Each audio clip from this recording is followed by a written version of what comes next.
Hello student, स्वागत है आप सभी का हमारे YouTube channel Rupam Arya education for you पर।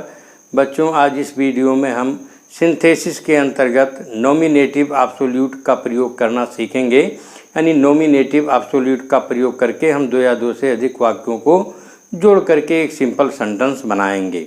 ओके, तो बहुत ही इम्पॉर्टेंट चैप्टर है। आप शुरू से अंत तक इस वीडियो पर बने रहिए और यह चैनल पर आप नए हों तो आप इसे अवश्य सब्सक्राइब कर लीजिए, जिससे कि आपको लेटेस्ट अपडेटेड वीडियो का नोटिफिकेशन मिलता रहे।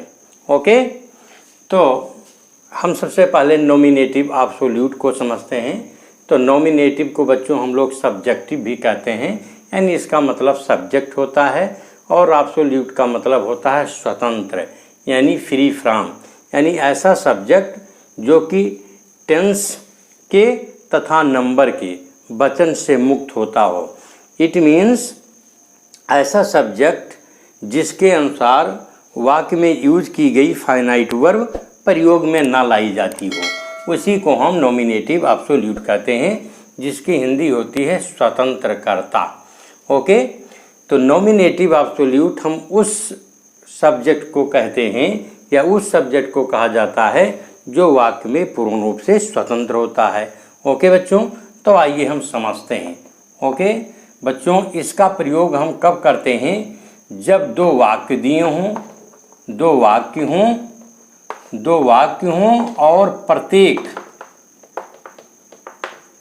का सब्जेक्ट डिफरेंट हो, यानी भिन्न हो, तब हम वहाँ पर नॉमिनेटिव एब्सोल्यूट का प्रयोग करते हैं। ओके, जैसे यहाँ पर आप एक सेंटेंस देखें बच्चों, जैसे द सन रोज,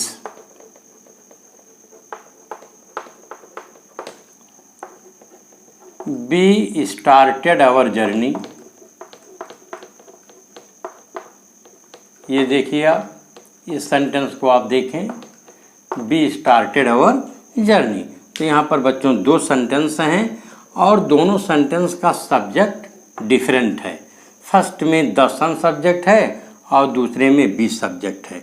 और हम ये जानते हैं, या मैंने आपको पिछले वीडियो में बताया भी है, कि जो बच्चों सिंपल सेंटेंस होता है वह सिंपल सेंटेंस होता है, उसमें एक सब्जेक्ट होगा और सब्जेक्ट के साथ में एक फाइनाइट वर्ब यूज में लाई जाएगी। तो जब हमारे पास दो सेंटेंस हैं तो इट मीन्स दो सब्जेक्ट भी मेरे पास हो गए, जैसे फर्स्ट में द सन और सेकंड में बी हुआ। और दो सेंटेंस होने के नाते बच्चों हमारे पास दो फाइनाइट वर्ब भी हो गई। ओके, ये आप देख सकते हैं कि फर्स्ट में रोज फाइनाइट वर्ब है और सेकंड में स्टार्टेड फाइनाइट वर्ब है। और जब हम सिंपल सेंटेंस बनाते हैं तो मुझे एक सब्जेक्ट लेना होगा और एक फाइनाइट वर्ब लेना होगा। इट मीन्स क्या होगा बच्चों कि हमें एक सब्जेक्ट को फ्री करना होगा और एक जो मेरा फाइनाइट वर्ब है, जिसको हम फाइनाइट वर्ब कहते हैं, इसको बच्चों हमें नॉन फाइनाइट वर्ब में चेंज करना होगा। यानी एक जो फाइनाइट वर्ब है एक सेंटेंस का, मुझे नॉन फाइनाइट में करना होगा, और जो सब्जेक्ट है एक वाक्य का, उसको मुझे फ्री करना होगा।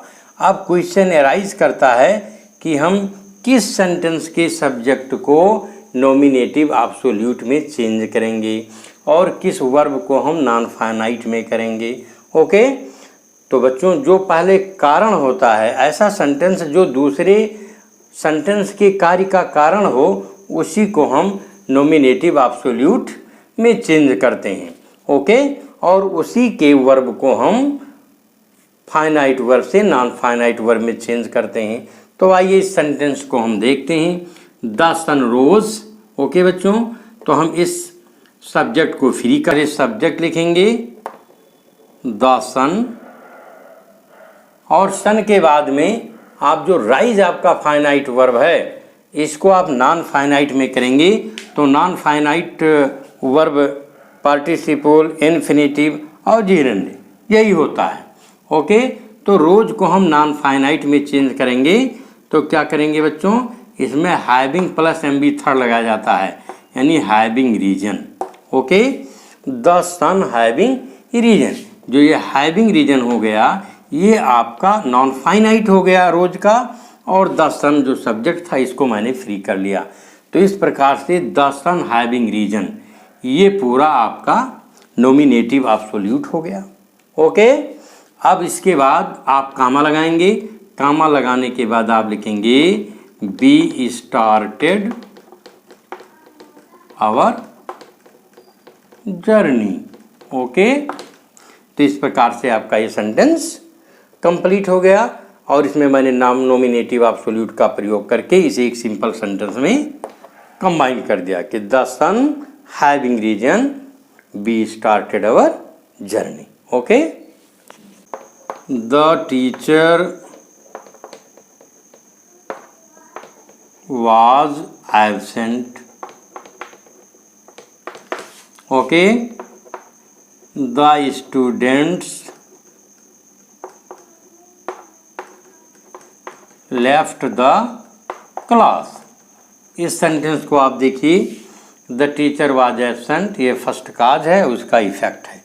तो बच्चों इसमें भी दो सब्जेक्ट हैं, द टीचर और द स्टूडेंट, दोनों डिफरेंट हैं, और जब सब्जेक्ट डिफरेंट होगा दोनों सेंटेंस का तब उसमें हम नोमिनेटिव एब्सोल्यूट का प्रयोग करेंगे। ओके, तो ये कॉज वाला सेंटेंस है, तो हम इसको यूँ लिखेंगे कि द टीचर, तो बच्चों ये आपका सब्जेक्ट हो गया। इसके बाद वाज आपका यहाँ पर फाइनाइट वर्ब है, इसे नॉन फाइनाइट में आप कर लीजिए, the teacher being absent. Okay, comma फिर लगा दीजिए, और इसके बाद ये पूरा सेंटेंस ऐसे आप उतार देंगे, the students left the class. Okay, तो इस प्रकार से आपका ये सिंपल सेंटेंस में कंबाइन हो गया। ओके, और नेक्स्ट सेंटेंस हम देखते हैं बच्चों, इसे देखिए, द कैप्टन वाज किल्ड और the army flood. Same condition है, दोनों सेंटेंस का सब्जेक्ट डिफरेंट है, इसमें द कैप्टन है, इसमें द आर्मी है। और बच्चों अगर हम और देखें तो हम पाते हैं कि जो फर्स्ट सेंटेंस है ये पैसिव वॉइस में है। किस में है? Passive voice. जब भी वर्ब्स के बाद में एमबी थर्ड आता है तो ये स्पष्ट हो जाता है कि पैसिव वॉइस का है। ओके बच्चों, तो कैप्टन वाज किल्ड, कैप्टन मारा गया और आर्मी भाग गई। तो ये कॉज रहा, उसका इफेक्ट दूसरा रहा दूसरे वाले सेंटेंस में। तो जब आप इसको देखेंगे तो इसे पैसिव वॉइस में पाएंगे। और बच्चों जब आपका सेंटेंस पैसिव वॉइस में हो तो सिंपल सेंटेंस में जब आप इसे कंबाइन करें तो आप क्या करेंगे, the captain having been. Passive voice होने पर आप हैविंग बीन और एमबी थर्ड लगाएंगे। The captain having been killed, फिर कामा लगाइए, द आर्मी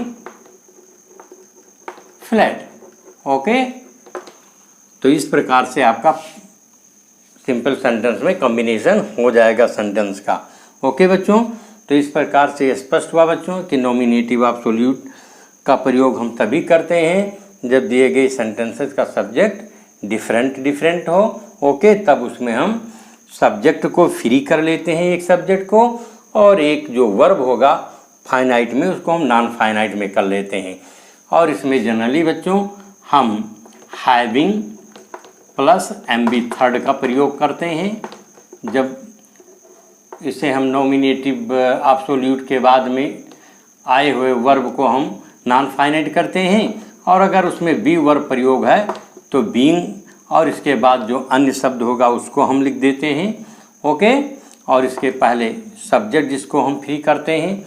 और ये पैसिव वॉइस में है तो पैसिव वॉइस में जो नॉमिनेटिव एब्सोल्यूट होगा उसके बाद हम हैविंग बीन और प्लस एमबी थर्ड का यूज करते हैं।